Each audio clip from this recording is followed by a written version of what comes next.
लोगों ने पिछले 2 लेक्चर थ्योरी पढ़ा था, उसी के बेसिस पे हमने 3rd लेक्चर में कुछ क्वेश्चन डिस्कस किया था 1 to 6 नंबर, और आज हम क्वेश्चन डिस्कस करेंगे 7 से। क्लियर है?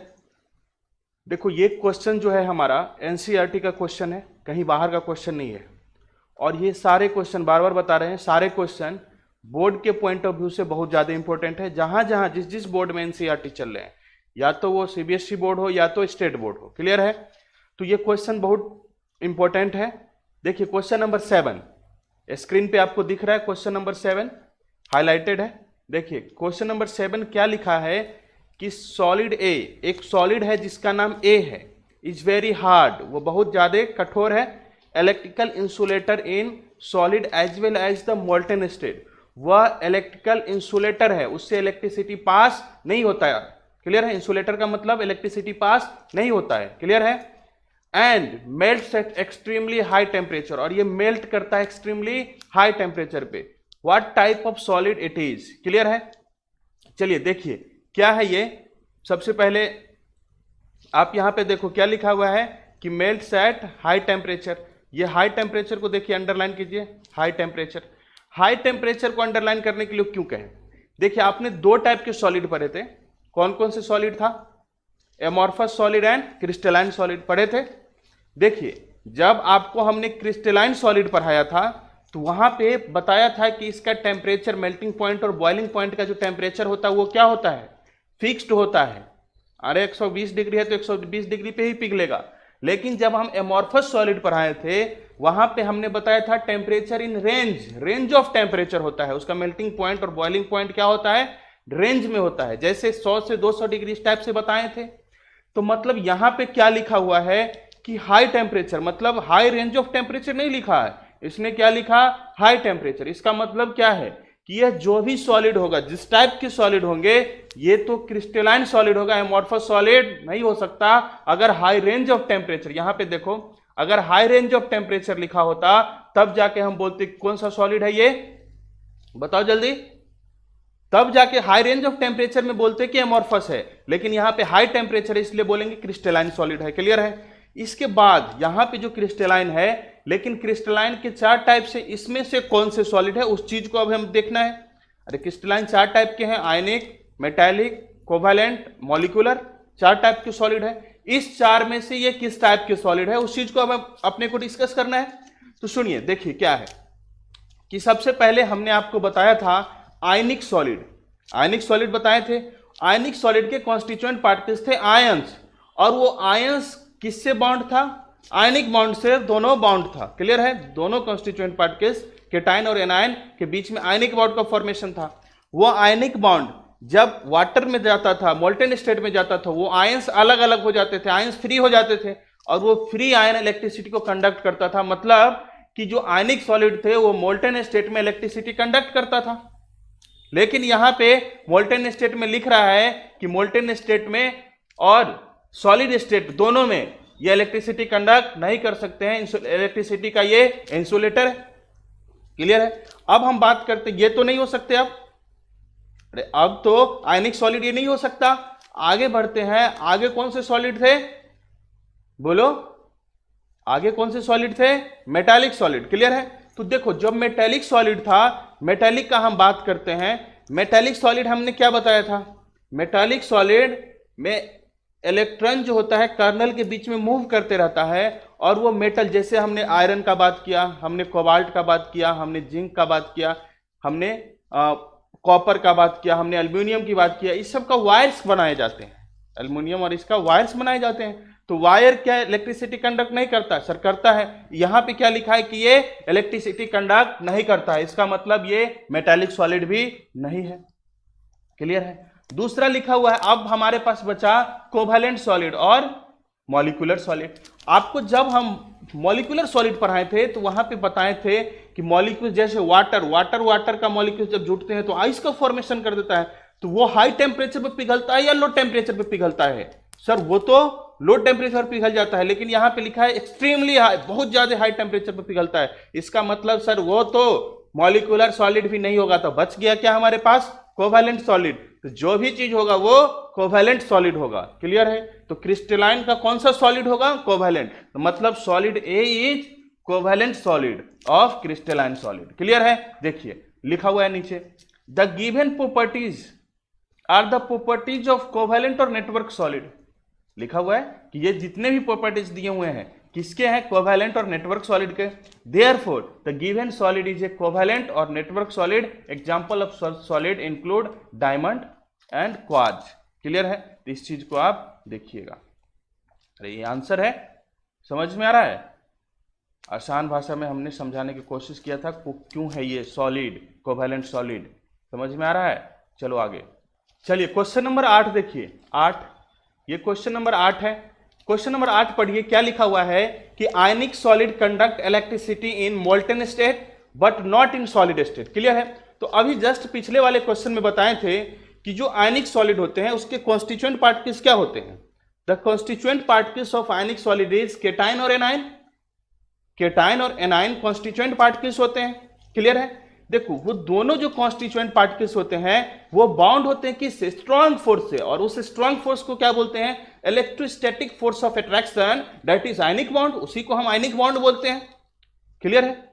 अब जब वो बाउंडेड स्टेट में है, मतलब जब वो सॉलिड स्टेट में है, तो उसमें स्ट्रॉन्ग फोर्स से दोनों केटाइन और एनाइन बंधे हुए हैं, मतलब चार्ज जो है वो बंधे हुए फ्री स्टेट में नहीं है। जब वो चार्ज ही फ्री स्टेट में नहीं, इलेक्ट्रिसिटी कब कंडक्ट होगा? जब चार्ज का मोमेंट होगा। यहां पे तो चार्ज ही फ्री स्टेट में नहीं है, चार्ज बंधे हुए हैं। तो जब चार्ज बंधे हुए हैं तो इलेक्ट्रिसिटी कंडक्ट नहीं हो सकता। लेकिन जब हम उसी को पानी में रखते हैं, उसको मोल्ट करते हैं, पिघलाते हैं। क्लियर है? तो मोल्टेन स्टेट में आते ही इसके चार्ज, जैसे हमने बात किया NaCl का, तो पानी में रखते ही NaCl अब NaCl नहीं रहा, वो Na प्लस और Cl माइनस हो गया, मतलब उस दोनों अब चार्ज हो गए, अलग से केटाइन और एनाइन हो गए। क्लियर है? तो केटाइन और एनाइन होते ही अब वो चार्जेज फ्री हो गया, अब वो इलेक्ट्रिसिटी कंडक्ट कर सकता है। मतलब इलेक्ट्रिसिटी तब कंडक्ट होगा जब चार्ज फ्री होगा, या तो इलेक्ट्रॉन या तो कोई पॉजिटिव चार्ज वाले केटायन, ये जब फ्री होंगे तभी जाके इलेक्ट्रिसिटी कंडक्ट होगा। इलेक्ट्रिसिटी चैप्टर में आपने पढ़ा होगा। क्लियर है? लेकिन यहां पे कोई भी चार्ज फ्री नहीं था, और जब उसको हम मोल्टेन स्टेट में रख दिए NaCl को, तो उसका चार्ज फ्री हो गया, तब जाके इसमें इलेक्ट्रिसिटी को ये कंडक्ट करने लगा। इसी चीज को सुनिए क्या लिखा हुआ है। In ionic compound electricity is conduct by ions. In solid state ions are held together by the strong electrostatic force and are not free to move. नहीं फ्री कर सकता है about within a solid, solid के अंदर लिखा हुआ यही चीज। Hence ionic solid do not conduct electricity in the solid state. लिखा हुआ है ना कि आयनिक सॉलिड ये नहीं कर सकता। हाउएवर जबकि इन मोल्टेन स्टेट और in solution form the ions are free to move and can conduct electricity. Clear है? तो ये चीज है 8वां नंबर, इसको लिखिए। यहां से है 8वां नंबर, इसको आप लोग लिखो बढ़िया से। क्लियर है? उसके बाद 9th देखते हैं। 8 नंबर सब लोग लिख लीजिए। देखो 9th क्या है? 9th, which type of solid are electrical, conductor, malleable and ductile? Which type of solid are electrical, conductor, malleable and ductile? तो सुनो, कंडक्टर का मतलब तो जानते हैं। कंडक्टर क्या होता है? कंडक्टर का मतलब सर जिससे इलेक्ट्रिसिटी पास कर सके। मेलिएबल और डक्टाइल, ये चीज सुनिए, ये दोनों क्या होता है? मतलब ये कह रहा है कि ऐसे सॉलिड जिसको पीट पीट के एक सीट में कन्वर्ट किया जा सके, अरे चदरा बनाया जा सके, तो ऐसे सॉलिड। मेलिएबल का मतलब ऐसे सॉलिड जिसको पीट पीट के एक चदरा बनाया जा सके। और दूसरा लिख रहा है डक्टाइल, मतलब ऐसे सॉलिड जिसका पतला पतला पतला पतला तार बनाया जा सके, वायर बनाया जा सके। दो चीज समझ रहे हैं कि ऐसा सॉलिड का एग्जांपल दीजिए जो इलेक्ट्रिसिटी को कंडक्ट करता है। इलेक्ट्रिसिटी कंडक्ट करता है तो उसमें हम उसका वायर भी बना सकते हैं क्योंकि वो इलेक्ट्रिसिटी कंडक्ट कर रहा है, और साथ साथ उसका हम चदरा भी बना सकते हैं बराबर। क्लियर है? मतलब उसको पीट पीट के चदरा बनाया जा सकता है और साथ में उसका वायर भी बनाया जा सकता है। ऐसा सॉलिड कौन से सॉलिड होंगे? क्या आप सॉल्ट का नाम ले लीजिए, आयनिक सॉलिड NaCl का क्या चदरा बना सकते हैं? सर नहीं बना सकते हैं। आप कोवैलेंट सॉलिड का एग्जांपल ले लीजिए, क्या कोवैलेंट सॉलिड उससे इलेक्ट्रिसिटी पास होता है? सर अभी जस्ट बताएं नहीं होता है। आप मॉलिक्यूलर सॉलिड का पानी, आइस का टुकड़ा ले लीजिए, क्या उसका चदरा या उससे इलेक्ट्रिसिटी कंडक्ट करवा सकते हैं? सर नहीं करवा सकते हैं। क्लियर है? तो इसका मतलब सर ये जो भी सॉलिड होगा वो तो मेटल होगा। सर हमने तो पीरियोडिक टेबल के अंदर भी पढ़ा था, metal are electrical good conductor of electricity, it is malleable and it is ductile. ये हमने कहां पढ़ा था? ये पीरियोडिक टेबल के अंदर 11th में। तो वही चीज यहां पे दिया हुआ है। क्लियर है बात? तो 9th नंबर कौन सा सॉलिड होगा? मेटालिक सॉलिड लिखा हुआ है ना, it is a metallic solid. Clear है? तो metallic solid are the electrical conductor, malleable and ductile. NCERT का क्वेश्चन है, इस चीज को आप लिखिएगा। चलिए 9th नंबर आप लोग सभी लोग लिख लीजिए।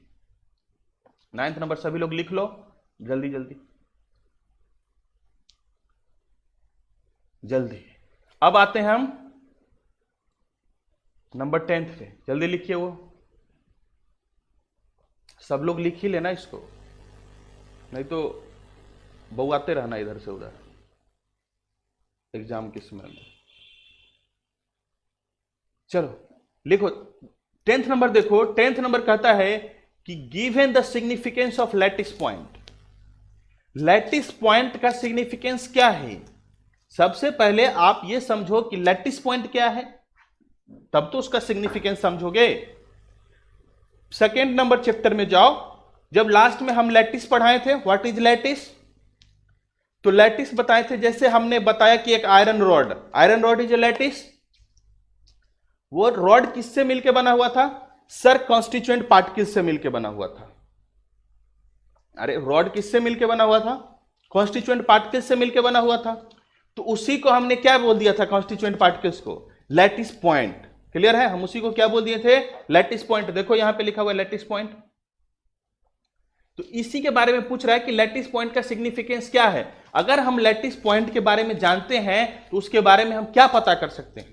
जैसे मान के देखो, लैटिस पॉइंट का सिंपली मतलब क्या हो गया? Constituent particles. अगर हमको किसी भी चीज का कॉन्स्टिट्यूएंट पार्टिकल्स के बारे में जानकारी है तो क्या हम यह पता नहीं कर सकते हैं कि यह किस टाइप के सॉलिड है? बात समझ रहे हो? अगर हमें कॉन्स्टिट्यूएंट पार्टिकल्स के बारे में पता है या लैटिस पॉइंट के बारे में पता है, जैसे हमने बताया कि जो इसका कॉन्स्टिट्यूएंट पार्टिकल्स है वो केटायन और एनायन है। कोई लैटिस है जिसका कॉन्स्टिट्यूएंट पार्टिकल्स केटायन और एनायन है, आपके दिमाग में तुरंत आएगा कि ये आयनिक सॉलिड है। आपके दिमाग में क्या आएगा? कि सर ये आयनिक सॉलिड है। क्लियर है?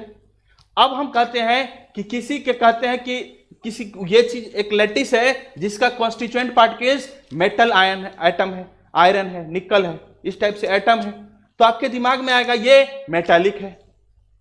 क्लियर है? हम आपको कहते हैं कि कोई लैटिस है जिसका कॉन्स्टिट्यूएंट पार्टिकल्स कोवैलेंट एटम है या नॉन मेटालिक एटम है, तो आपके दिमाग में क्या आएगा? ये कोवैलेंट सॉलिड है। क्लियर है? अगर हम कहते हैं कि ये कोई भी लैटिस है जिसका कॉन्स्टिट्यूएंट पार्टिकल्स मॉलिक्यूल्स है, H2O है, I4 है, S8 है, तो आपके दिमाग में तुरंत क्या आ रहा है? कि यह मॉलिक्यूलर सॉलिड है। क्लियर है? तो अगर हम लैटिस पॉइंट के बारे में जानकारी है हमें, तो हम ये कह सकते हैं कि ये सॉलिड किस टाइप का सॉलिड है। क्लियर है? मतलब अगर हमें किसी लैटिस पॉइंट के बारे में जानकारी है तो हम पूरे के पूरे उस सॉलिड के प्रॉपर्टीज के बारे में पता कर सकते हैं। उसका फिजिकल प्रॉपर्टीज क्या है, उसके केमिकल प्रॉपर्टीज क्या है, उसका मोल्टिंग पॉइंट क्या है, उसका बॉइलिंग पॉइंट क्या है, इस सब के बारे में हमें जानकारी हो सकता है। क्लियर है? तो लैटिस पॉइंट का सिग्निफिकेंस क्या है, इस चीज को देखिए। आसान शब्दों में लिखे हैं, समझाए हैं अच्छा तरीका से। क्लियर है? देखो क्या लिखा हुआ है। The significance of lattice point is that each lattice point represent one constituent particle of the solid which may be atom, a molecule, group or atom. Clear है? ग्रुप ऑफ एटम और ions. Clear है? ये कुछ भी हो सकता है। मतलब अगर हमको लैटिस पॉइंट के बारे में जानकारी है तो हम ये कह सकते हैं कि ये मॉलिक्यूल्स किस टाइप के मॉलिक्यूल्स है, या तो वो आयनिक होगा या कोवैलेंट होगा, वो मेटालिक होगा, कुछ भी हो सकता है अगर हमें लैटिस पॉइंट के बारे में जानकारी मिल गया तो। क्लियर है? तो लिखिए 10th नंबर सभी लोग लिखिए। 10th नंबर लिख लो। आगे बढ़े, आगे बढ़े। हाँ, आगे बढ़ते हैं। ये भी क्वेश्चन एनसीईआरटी का है, पीछे में लिखा हुआ है एनसीईआरटी के चैप्टर के लास्ट में, क्लियर है। कह रहा है कि define the term amorphous given a few example of amorphous solid. बार बार यही चीज तो आ रहा है, क्लियर है। देखो पहले पढ़ने से पहले उसको समझते हैं कि क्या लिखा हुआ है। कह रहा है कि define the term amorphous. Sir आपने दो टाइप के सॉलिड पढ़ाया था, crystalline solid and amorphous solid. हमने बताया था कि जो क्रिस्टलाइन सॉलिड होते हैं उसके कॉन्स्टिट्यूएंट पार्टिकल्स लॉन्ग रेंज तक सेम अरेंज होता है, रेगुलर वे में अरेंज होता है, बताए थे।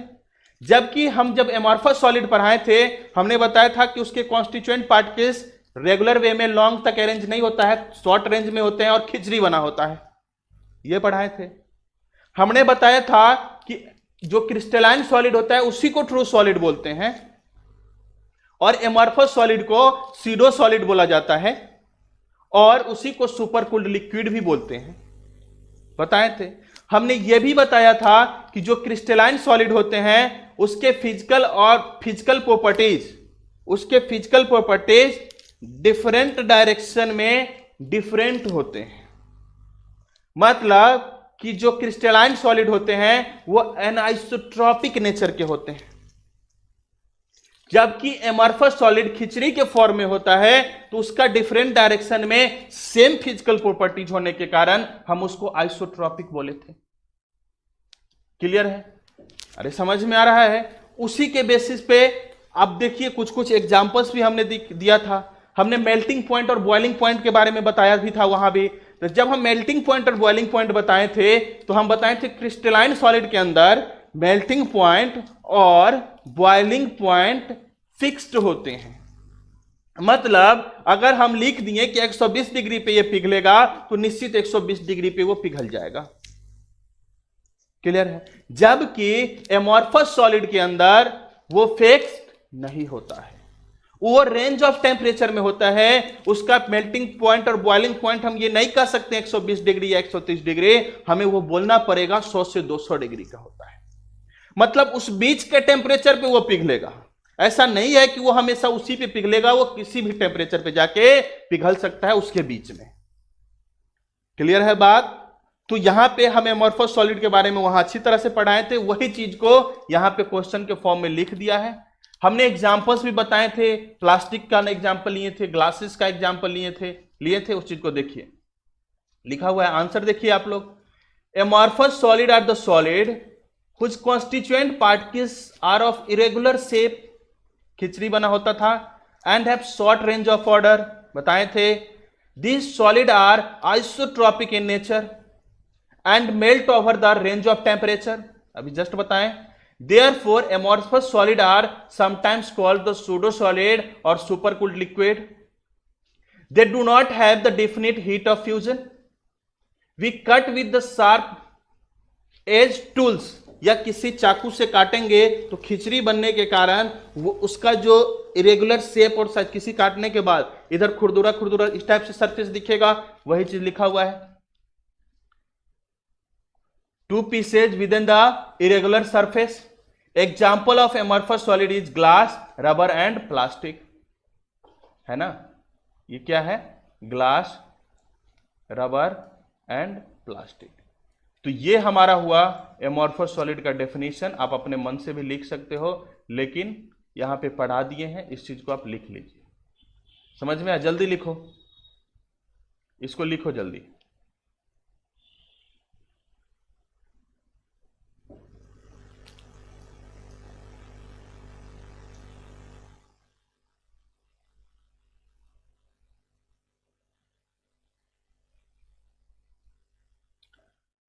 चलो 12 नंबर देखें।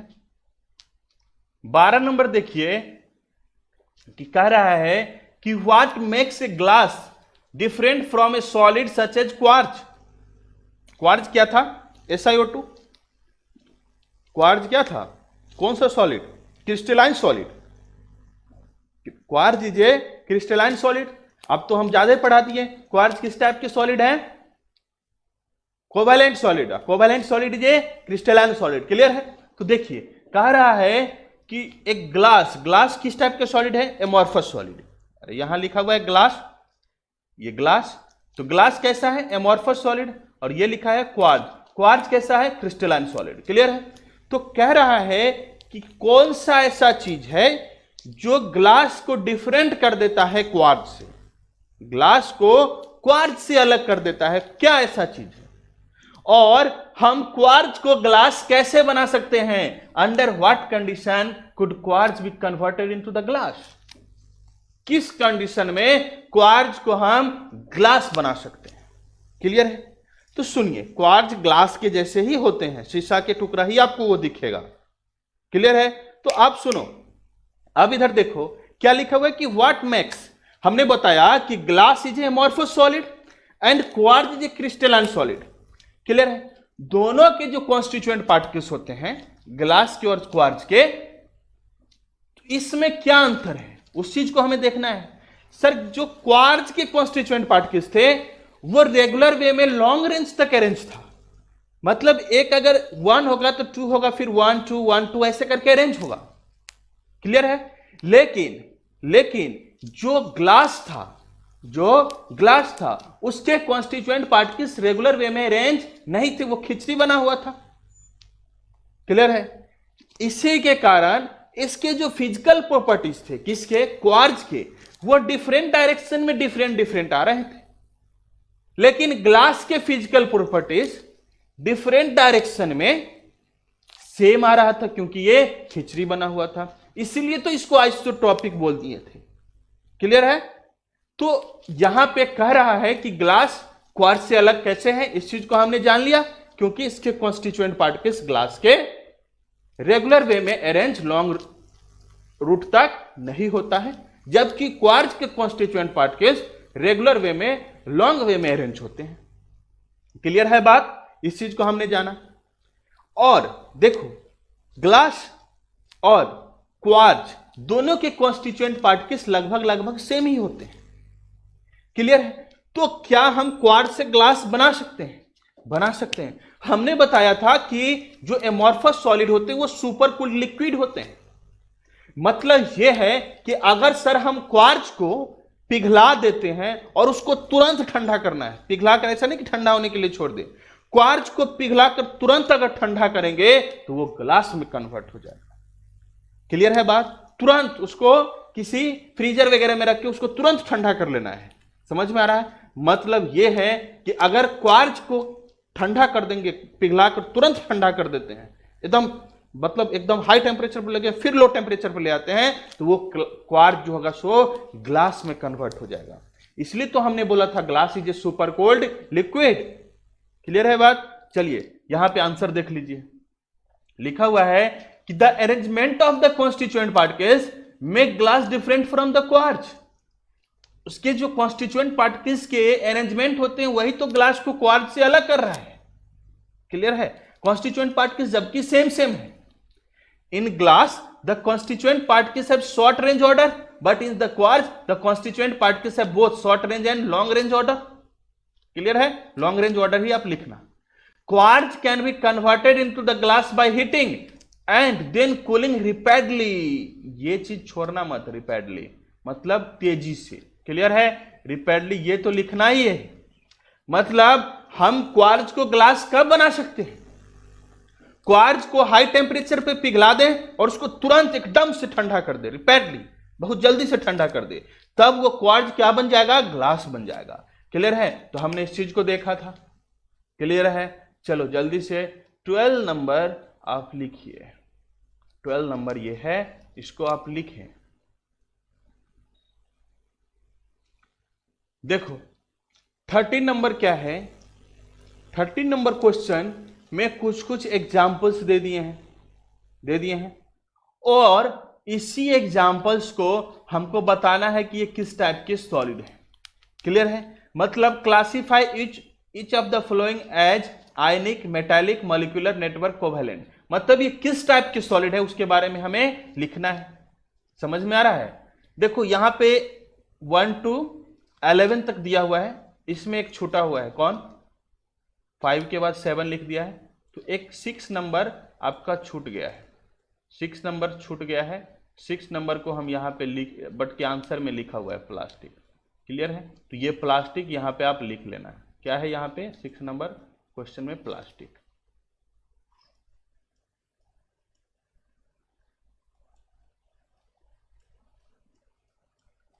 लिख लेना यहाँ पे प्लास्टिक 6 नंबर। क्लियर है?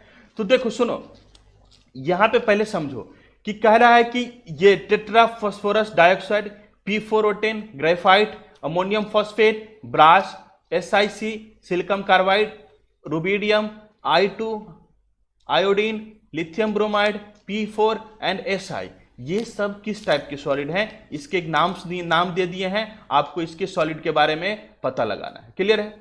जैसे देखो पहला नंबर, पहला कह रहे हैं tetra phosphorus dioxide P4O10। P4O10 जब आप इनऑर्गेनिक केमिस्ट्री में पढ़ोगे तब आपको वहां पे पढ़ाया जाएगा। ये मॉलिक्यूल्स हैं और जब बहुत सारे ऐसा P4O10 बहुत सारे मिलते हैं तो एक सॉलिड का फॉर्मेशन कर देता है। क्लियर है? तो वो किस टाइप के सॉलिड हमें दिख रहे हैं? जैसे हमने वाटर बोला था, H2O बोला था, तो वाटर जब मिल रहे थे, वाटर H2O मॉलिक्यूल्स बहुत सारे मिलकर सॉलिड बना रहे थे, वो किस टाइप के सॉलिड थे? सर वो मॉलिक्यूलर सॉलिड था। क्लियर है? तो यहां पे टेट्रा फास्फोरस डाइऑक्साइड P4O10 किस टाइप के सॉलिड है? सर मॉलिक्यूलर सॉलिड है। क्लियर है बात?